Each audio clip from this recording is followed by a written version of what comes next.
이 중동 사태에 따른 경제 여파와 군사적인 문제, 전문가와 자세하게 짚어보겠습니다. 문성무 국가전략연구원 통일전략센터장, 염승환 LS증권 이사 두 분 나오셨습니다. 어서 오세요. 네, 안녕하십니까?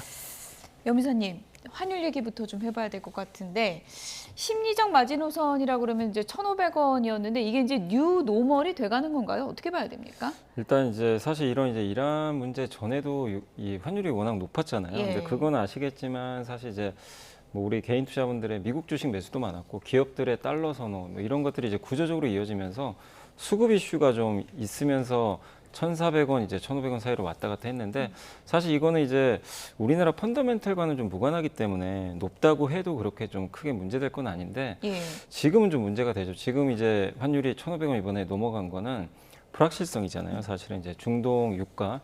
근데 이 중동 유가가 어쨌든 좀 100달러 갔다가 또 저번에 80달러 갔다가 다시 지금 100달러까지 좀 온 상황인데 고유가가 장기화되면 한국 경제 자체가 이제 원유 의존도가 또 일단은 중동에서 오는 원유 의존도가 높은 경제 구조를 갖고 있다 보니까 이게 원화 가치에 그대로 또 반영이 되거든요. 그러니까 이제 기본적으로 달러 수요가 원래 좀 많았던 그런 수급 상황 속에서 불확실성까지 이제 가중되니까 원달러 환율이 이게 1,500원 이 레벨을 조금 이제 넘어서는 그런 모습이 나왔는데 근데 정부에서는 이걸 어떻게든 좀 방어하려는 좀 모습들이 또 나올 수가 있고 지난번에도 1,480원 넘었을 때 개입을 좀 해줬거든요. 그래서 아마 정부 좀 방어는 좀 나오겠지만 사실 그건 근본적인 해결책이 되기는 어렵고 결국 국제유가가 뭐 100달러 가는 것보다도 이게 좀 빨리 아래쪽으로 좀 안정화되는 모습이 나와야 되는데 100달러 이상에서 장기화된다면 우리나라 원달러 환율 레벨도 1,500원대에서 머물 가능성도 있거든요. 그래서 결국 이걸 우리가 결정할 수 없는 요인이고 사실 이제 국제 정세가 좀 결정할 수밖에 없는 그런 상황인 것 같습니다. 그 이사님, 코스피는 좀 어떻습니까?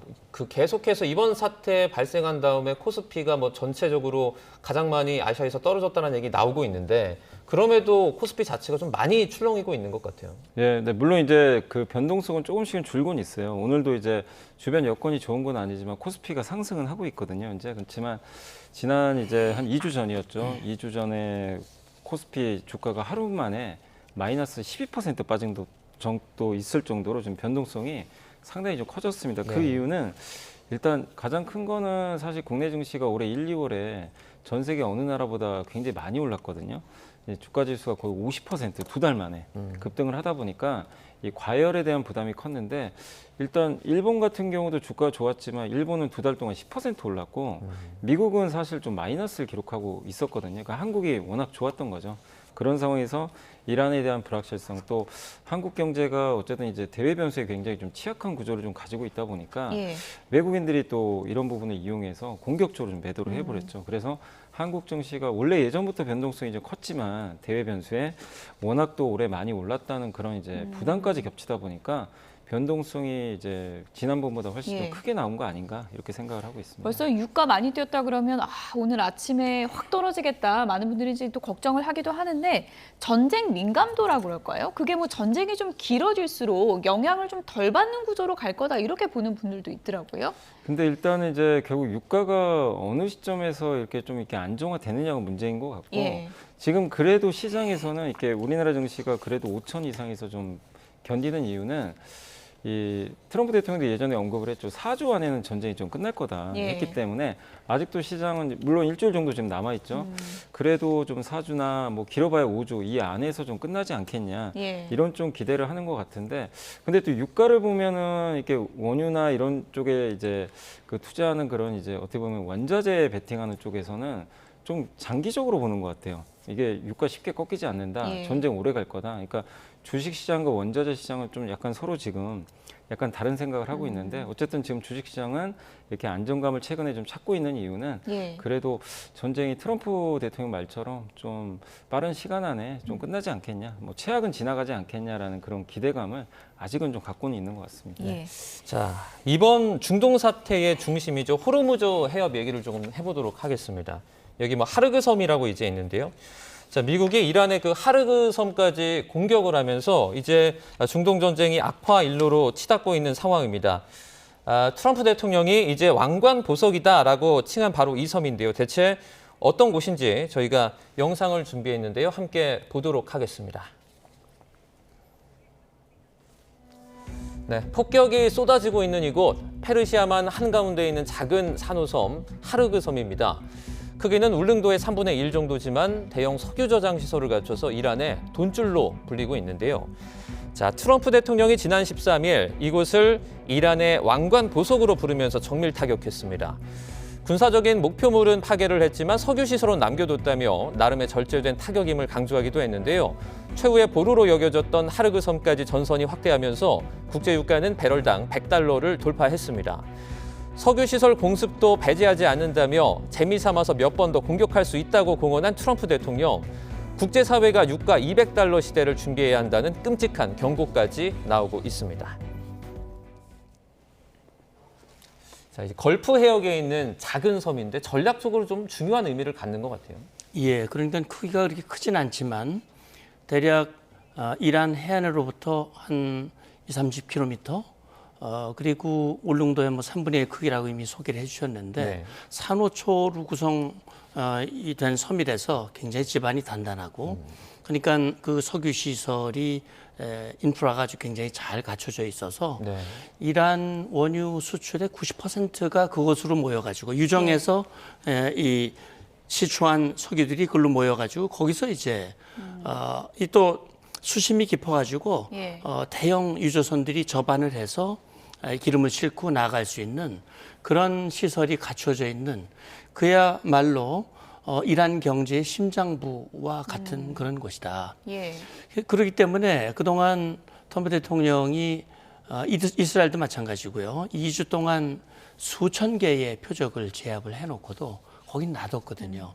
왜냐하면 그것은 이란 자체를 아예 흔들 수 있는 그런 것일 뿐만이 아니라 그 원유 수출의 거의 대부분이 거기서 결정이 되는 거니까 예. 국제 유가에도 미칠 영향이 만만치가 않거든요. 그러니까요. 그러니까 결국은 지금 이제 이란의 핵 역량을 완전히 무력화시킨다는 목표로 시작된 전쟁이지만 현재는 호르무즈 해협의 위협을 어떻게 해소할 것인가 하는 게 가장 큰 과제로 떠올랐어요. 예.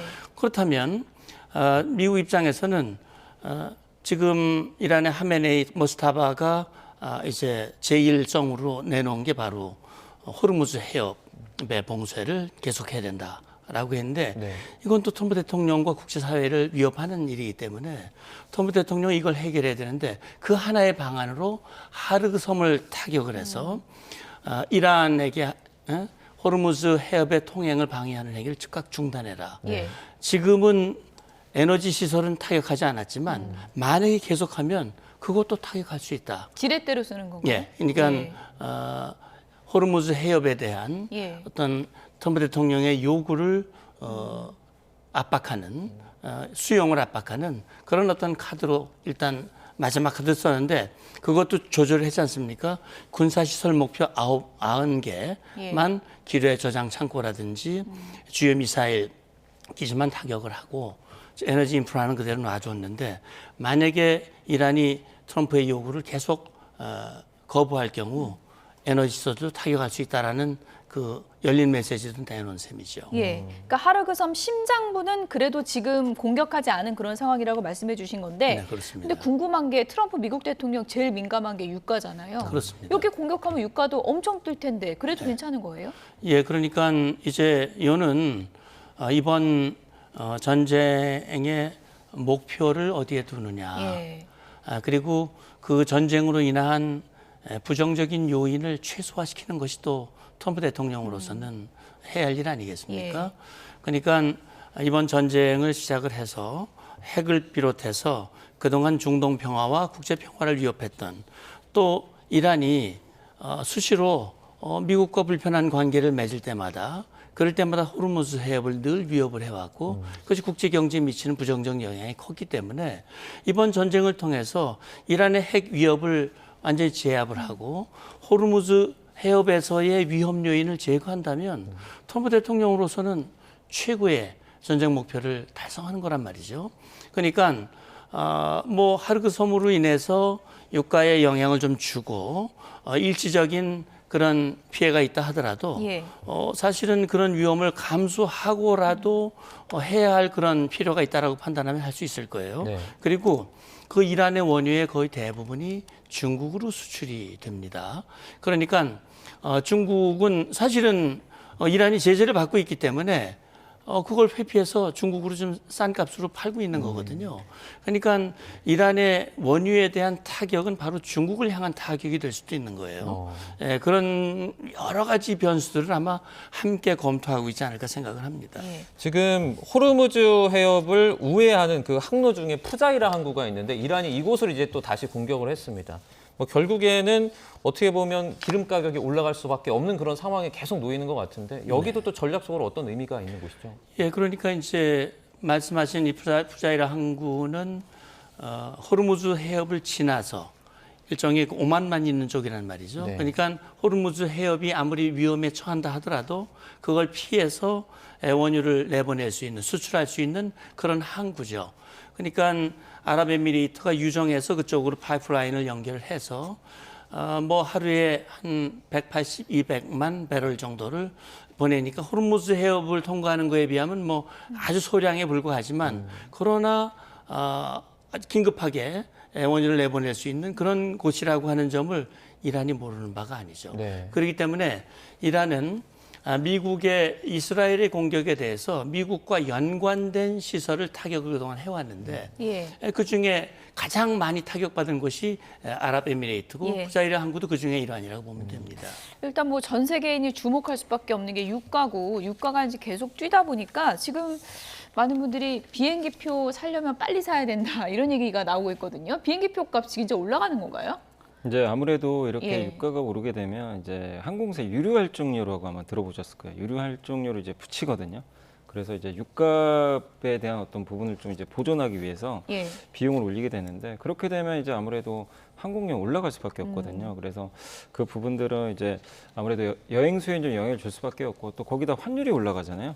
환율이 올라가면 아무래도 이제 해외에서 좀 여행하는데 비용이 증가할 수밖에 없어요. 이제 이런 부분들도 당연히 좀 좋지 않게 좀 작용할 수밖에 없는 것 같습니다. 사실 이게 꼭 이런 뭐 할증료뿐만이 아니라 사실 이런 이제 유가 올라가면 간접적으로 모든 비용들이 다 올라가거든요. 뭐 금리도 오르게 되고 또 거기다 건설회사들도 자재비가 올라가게 됩니다. 왜냐하면 예. 이제 뭐 크레인이라든가 이런 뭐 것들을 운행할 때 대부분 경유를 이용하는데 최근에 또 경유값이 더 올라갔잖아요. 그래서 각종 비용이 올라갈 수 있다는 게 이제 우리 경제에는 조금 이제 부담이 될 수밖에 없는 그런 상황인 것 같습니다. 지금 에틸렌 부족 문제도 상당히 심각해서 기업들이 정부에 SOS를 치고 있다고 하는데 이게 사실 안 들어가는 산업이 없다고요? 네, 맞습니다. 사실 이제 에틸렌은 모든 이제 어떻게 보면 이제 산업의 이 기초 소재라고 보시면 되겠는데 사실 이제 우리가 이제 매일 보는 그 플라스틱 있잖아요. 플라스틱 사실 에틸렌으로 다 만들게 되거든요. 그리고 뭐 가전제품도 마찬가지고 뭐 과자 봉지라든가 여러분들이 이제 매일매일 보게 되는 그런 이제 어떤 제품들에 대부분 좀 들어가 있는데